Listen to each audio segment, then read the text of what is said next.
Hello, Rover fans. It's time to do the head gasket on the 2004 Land Rover Discovery. I'm going to follow the Atlantic British how-to video on YouTube. It's a two-part video. The first part shows you how to disassemble the engine. The second part, how to reassemble. This is my experience with using this particular video to do the head gasket on my Land Rover. Well, motorsports fans, Rover fans, it is time. It's time to do the head gasket on the 2004 Land Rover Discovery. I'm at 90,000 miles on this bad boy. It's a very low mile for its 18 years of age. It's in really good shape, but you know, they say that those head gaskets are good for about 80,000 miles. And it's been drinking a little water. Every time I put gas in it, I got to put a little water in the reservoir tank. And so now I've got it up on the lift here, and you can see there is some antifreeze here in a couple places. I noticed drips of antifreeze. So, and then when I look up in there, it's wet. Looks like it's leaking from the head gasket. So it's time, and I got a little misfire too. So what I'm going to do here is I'm going to do this head gasket following the British Atlantic video. So yeah, using the British Atlantic video, I've got my TV here, got my my guy from British Atlantic up there, and I'm just going to follow it step by step. It's about an hour-long video, but I'll just stop here in the shop. It's nice to have a lift, but I don't think you need a lift really to do this job. It isn't really necessary, but it does make it a lot easier. It's nice to get the front wheels off and get the truck down all the way down on the ground, so make it easier to reach inside. Also, just get it up in the air to do the little bits of things like the exhaust and stuff that I get reach from underneath. But I don't think this is going to be too difficult of a job. I do have a pretty well-equipped shop here, but I think just with a really good set of tools and this video, I think most people that have a reasonable mechanical ability can do this job. So let's get started. So yeah, following the video, looks like I'm about 12 minutes into the video. I've really only been working on the car for maybe 30 minutes or so. And I've got, you know, the fan out, some of the front radiator hoses off, the air box intake, just following his instructions. I'm using the old remote here, stopping and starting, and he has a little tip on how to get the fluid out and not make a mess. I didn't get too much on the floor. It did drain nicely into the pan. I do have a nice drain pan there, but so that little tip, pulling the bolt out of the water pump, was a good tip. And then another little tip is when I'm working, I learned this from a professional mechanic, was I just take out the tools that I need when I need it, right? I grab the ratchet, whatever socket I need, I do what I need to do with it, and I put it back. I grab the next thing I need. And if I do that, I don't end up with tools all over the place. I don't end up searching for stuff that I set up on the fender or set over here on the table. Another little tip is I have this nice steel table that I bought. I thought I was going to use for engine assemblies and stuff, just keep everything clean, but works really good just for storing everything on when I'm doing a project. It's a nice strong table. So as the components come off, I just stack them here on the table and keeps everything all in one spot. So I'm going to keep moving. I'm going to hit play and do the next item. Well, Rover fans, looks like we found that head gasket leak. There's corrosion on the bolt there. It looks like it's been leaking somewhere around in this area. That seems about right, because I usually find a little bit of fluid on this side of the engine every once in a while, kind of dripping off. So it's a slight leak, but obviously it's going to get worse. So go ahead and plan on tackling this now. So, and this video is really going good. You know, it's wonderful just to have someone showing you the proper sequence to take everything off, because if you just follow the proper sequence, it just makes life a whole lot easier to just do it one step at a time. That's it. So one of the items that is not shown in the British Atlantic video is the secondary air. The vehicle that he's doing the video on is not equipped with secondary air. So my vehicle is, so I had to remove these, I guess these are reburners, or I'm not exactly sure what these are called. But this one on the driver's side had a problem with it being frozen, and it twisted the pipe as it got it off. Even though I shot it all and let it soak it with penetrating oil, this one was frozen and did not come off. So it looks like it pulled out this adapter instead. So I'm probably gonna have to get a new one of those. But this one on the passenger side came out just fine. So I had to pull the two 10 millimeters off of the bracket, sort of bend it down, undo the front. This is a 28 millimeter, and then bend it down a little bit, and then that'll allow me access to the rear one. When I put it back on, I'll do it in the reverse order. I'll put the back one on, then bend it up, and then put the front one on. It'll probably be a little tricky, but I think it'll be doable. But I'm gonna have to get a new one for the driver's side.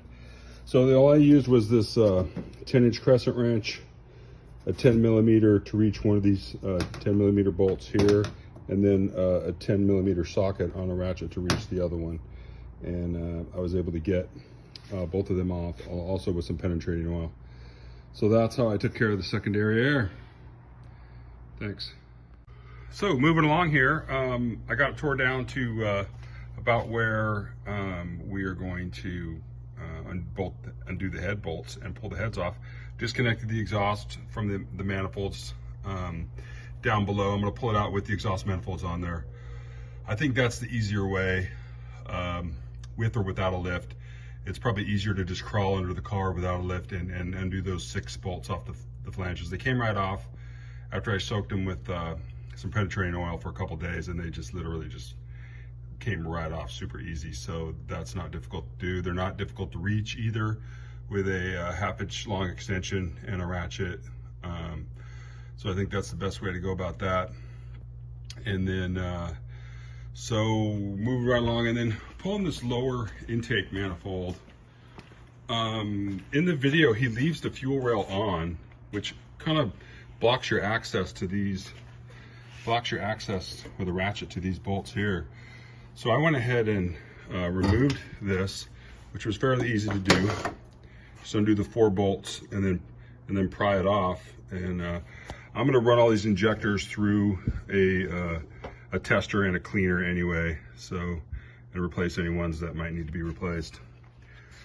So I think these are also going back on. I think it's going to be easier to put the lower intake on, then put the fuel rail and the injectors on with it in the car. I just think that'll be a little bit easier. Okay, here we are. We've got the heads off, and fortunately for me, there has no steaming or water in the cylinders at all. The leak was external. The head gasket was dripping out into the atmosphere and down under the truck. So, and thankfully there's nothing, because the feared slip liner or the crack block, it's leaking behind the liner and all that. Usually you'll see that on these inner cylinders. If it's an outer cylinder, it's probably the head gasket. You can see the water passage there on the left, how thin that is. It's similar on this side. So usually the head gasket will blow. It'll be on the ends of the heads. In the center, if you get leaking into the center cylinders, it's probably a crack block or slip liner. So really happy with this. You can see, still see the hash marks in the cylinders. They're in really good shape. Also can see that this engine was cast fairly well, straight. If some of these motors, when they're really bad, you'll see where they come down and machine these holes for the lifters. You'll see grooves in the side of the block because the block wasn't cast perfectly straight. You can see a little bit of it there, but so you got a block that's probably not in very good shape. They machine it, use it anyway, which was a bad idea. And if you look at a cutaway of one of these, you can see where the water runs between the cylinders inside the engine. The water jacket's very thin, and if it's off center, you can have 2 millimeters, 3 millimeters of material on one side, 8 material on the other, and that's where the cracks will develop behind the cylinders in those areas where that water jacket patch is off center because of bad castings. There's some good videos on YouTube that explain that, show the cutouts. You can look those up. But it looks like I'm in good shape. I just need to change out that head gasket, and looking at the heads, they look pretty good. I think my leak was here, right here. See, this gasket's a little chewed up there. It wasn't too bad, but it was just enough to leak out the side. And so it doesn't look like this vehicle's ever been overheated or anything. It only has 90,000 miles on it. It was a one owner, 72,000 miles when I bought it. And it had been well cared for. So looks like I'm in good shape. Quite happy with all this. Gonna get everything cleaned up and then think about putting it all back together. I mentioned in that last segment about some videos on YouTube about the blocks, showing the cutaways and the casting problems with these engines. There's a company called RPI Engineering in Great Britain that remanufactures these engines, and they have a really good video explaining all this. It's called Remanufactured V8 Engines, Cracked Blocks and Top Hat Liners Explained is the name of the video. So look that up. So let's talk a little bit about fuel injectors. So the British Atlantic video doesn't really mention the fact about injectors, but I found it was easier to go ahead and remove the fuel rail with the injectors. That's this guy, goes on top of the lower intake, and it made it easier to access the bolts on the lower intake just by removing that. I think going back on would be the same way. But these injectors, I took them down to my nephew's shop, have access to a tester and a cleaner. And I tested them all, they all tested perfectly. It's important that the injectors are all working correctly. It can contribute to some of the issues these engines have. If you have an injector that's partially clogged and you're getting a real lean condition in one cylinder, then that single cylinder is running much hotter than the others, and that temperature anomaly can contribute to the cracking and the slip liners and some of the horrors that these engines have. So it's important to keep the fuel system running good. So I think it's worth testing the injectors, if sending them out and having them cleaned and tested. If you're doing this, you can buy reconditioned ones pretty cheaply. I'm not sure how reliable they are, but definitely want to make sure that all the injectors are working properly. It's important. Okay, Rover fans. So we've got everything cleaned up and got some of the engine reassembled. Just following the British Atlantic video, step by step. We got everything cleaned up. You can find lots of videos on how to clean up the carbon in the heads and everything, and how to check them for straightness. All that stuff's out there. So I did want to say though that it is a lot easier to put the heads on without the exhaust manifolds on there. That going back, coming out is fine, going back in, we don't recommend it. I don't think it'll be difficult to put the exhaust manifolds on now, because they're not studs, they're just bolts. And so I think that'll be fairly easy. Something I did want to show is the if you can see, get way down there, but that shiny little guy there, that is the crank position sensor underneath that cover. So that's where it's located.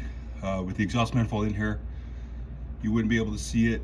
You'd have to access it from the bottom, but I did change that out just because I'm here, and that's one of the things that goes bad on these engines. Mine was the original 18 years old, still worked, but I wanted to update it.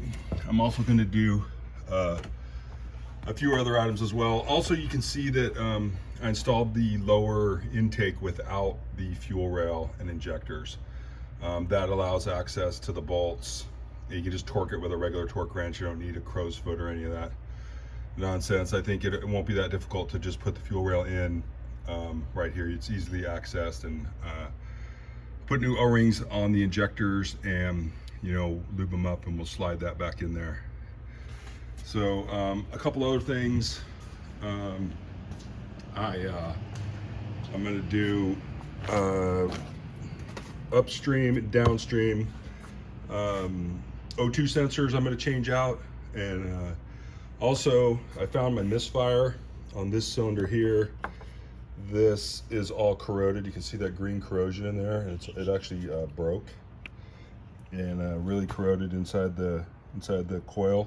So that was the source of my misfire. I changed this one wire a while back because I needed the number 8 for a friend of mine's Rover. We thought his number 8 wire was bad, so we pulled a good one and tried to correct a misfire on his car, and then it corroded really badly. I don't know why. It's kind of strange. I did drive this Rover at Pismo Beach out on the ocean. I don't know if it got a little salt water in it or what, but so I'm changing out the coils, both of them. I'm going to save the good one as a spare. I'm also going to do plug wires. I really like these plug wires from Lucky 8. They've got numbers on them and everything. They were similar to the stock ones that I have. They look similar. New spark plugs. They say only run the champions. This is a cam position sensor. I'm going to change that out as well. I'm going to do the intake or the throttle body gasket. I got new gaskets for the exhaust, and I've got all new O-rings for all the injectors. I'm also doing a whole thing on the cooling system. I'll do a little bit separate video on that, but I just want to try to eliminate any possibility of this thing breaking down on me. Although I have had some rather bad luck with new parts going bad on me, so I'm going to keep all my old parts that I know are good. I'm going to stash them in a little bag or a box, and I'm going to keep them in my Land Rover, just in case I do break down somewhere. At least I'll have all the parts with me, even if I don't have all the tools. If I can get to a garage, I'll have the parts. So that's it. Thanks. Rover fans. Okay, head bolts. So taking this apart was a bit of a bear to get the head bolts out. It makes it a lot easier if you take the little studs for the secondary air out. Gives you better access to these head bolts here. Going in and out, and those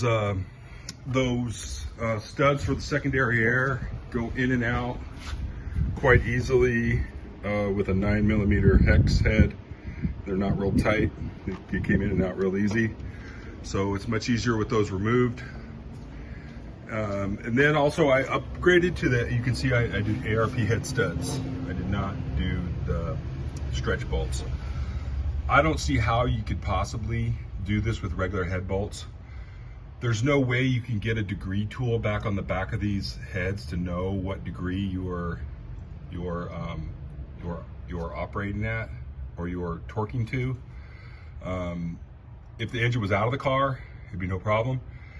But in the car, I think the ARP head studs are an upgrade. They're more expensive. They're a couple $100 more than regular head bolts, but they allow you to just torque. I believe it was 20 pounds, 50 pounds, or it was 30 pounds, 50 pounds, and then 70 pounds. And that was quite doable and wasn't really difficult at all to just use a torque wrench rather than that degree tool. If you don't know what a degree tool is, you go like from here to here is 90 degrees. So you would take your breaker bar and you put the little tool on there. It's kind of a little gauge. It's a simple little cheap little tool, and as you turn it, it tells you how many degrees you're turning. With this application, you would have to take multiple bites. So you have to have a ratcheting breaker bar. Also, there's no way you're going to get it back there on these back bolts. Period. You can barely get a wrench on there, let alone have any kind of degree tool on the wrench. So yeah, highly recommend the ARP head stud upgrade. Okay, exhaust manifolds are in. Wasn't too terribly difficult to put them in. After the head goes in, you sort of drop it down in there and get the the flange, the 3-bolt flange at the bottom in the holes or close to the holes, and then line them up. They were a little bit of a struggle. It wasn't super easy, but it wasn't the most difficult thing. But just a little patience. And but what I did do You can see there's a little bit of orange copper silicone. I did glue the gaskets to the manifold with a little bit of the copper high heat exhaust sealant, just to so those and let them dry so that they weren't slipping and sliding and falling all over the place while I was trying to line up the bolts, and that did make it quite a bit easier as exhaust manifolds. So yeah, moving along here, I got the valve covers on. Use the spray tack method shown in the video to stick the gaskets to the valve covers and then put them in place. That made it much easier. And then I got the fuel rail in, and it went in very easily after the fact. They just popped right in, a little bit of WD on the rubber, and just they slip right in and bolt right down. It was just gotta remember, way in the back there is that fuel connector. You gotta connect that on there and make sure it's secure. Next we'll be putting the coil packs in. That's a lot of fun. They're tucked away in the back there. So that's next. So following the video along, I got all the top of the engine on. Real fun. The coil packs and all that stuff behind the plenum there is a lot of fun. I did make one mistake with the secondary air pipe. It's got two connections on the passenger side and one on the driver's side, and I had it reversed. I had to re-pull the plenum and flip that around and put it back on. So don't make that mistake. There is no secondary air video in the Atlantic British video, so you're gonna have to figure out a little bit. I did get all of it back on. It did go back on the way I was hoping, where I just, you know, put that back one on, tighten it a little bit, not all the way, and then you know, put the bracket on, bend the pipe to where I need it, put the front one on, and the same way I took it off. So I did go back and reverse quite easily. Didn't struggle much with that on either side. So moving along here, I'm going to start putting all the stuff on the front of the engine here. So I got all the belts and all the pulleys and all the ancillaries on the front of the engine, and did a little test fire. Put the battery in and she fired right up. No clicks, no clacks, smooth as silk, nice and quiet, no oil leaks. So now it's time to go ahead and reinstall the radiator and wet this motor, and I will be done. Okay, so I went ahead and got the radiator in, got all the water in, and fired her up, and she's running pretty good. So I've been actually driven the car now for a full tank of gas, about 300 miles, and no issues, no problems, like with the exception of two of the parts were bad that I purchased. One of the O2 sensors was bad, and the cam position sensor was bad. So brand new parts right out of the box. Threw up some engine codes, did some scans, put the old parts back in the car. Codes went away. So those two parts were bad. They were not Rover, Land Rover parts, they were aftermarket parts. So maybe there's a lesson there. If we're gonna change things, maybe go ahead and use the Land Rover parts, because it is definitely a bit of a crapshoot to use aftermarket parts. That's been my experience, and really makes it no fun when the new parts you put on don't work. Other than that though, really happy with this way this project turned out. Following the Atlantic British video was extremely helpful. Highly recommend it. Now I'm gonna test drive this baby all the way to Vancouver, Canada from the San Francisco Bay Area. So I'll let you know how that went. Hopefully she'll run smooth. She's never ran better than she does right now, so I think it'll be no problem. Thanks for tuning in. Well, Rover fans, I did not quite make it to Vancouver. We had a change of plan. I only made it as far as Seattle, and we ended up flying into Canada on a float plane, which was pretty cool. But the car made it. It was 1,850 miles. I burned 129.5 gallons of gas. I got 14.2 miles to the gallon, driving up 5 all the way to Seattle and back. And car ran flawlessly. It's really a pretty good car out on the highway. Really enjoy it. So that's it. That's the end of this video. Hope you guys got some useful information. Hey, thanks for watching. I hope you found that helpful. Please like, subscribe, comment, I would really appreciate, love to hear from you. Here's a little bonus footage about thermostats. Okay, thermostats. Here we go. So on the left here, I have the original thermostat that came with the vehicle. My Land Rover was 17 years old and had 72,000 miles when I bought it. I think this is probably the original thermostat. The car ran right about 200 degrees on the ultra gauge with the original one, and I was hoping to get it down, 10 degrees or so, maybe 15, by putting in 180 degree.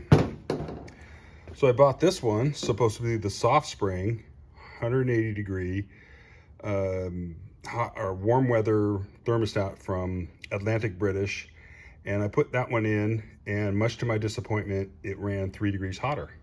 It was running about 203 on most of the time, on average, is where it seems like it was most comfortable. Didn't really seem to matter what the outside temperature was. It just runs at about 103, up and down a few degrees.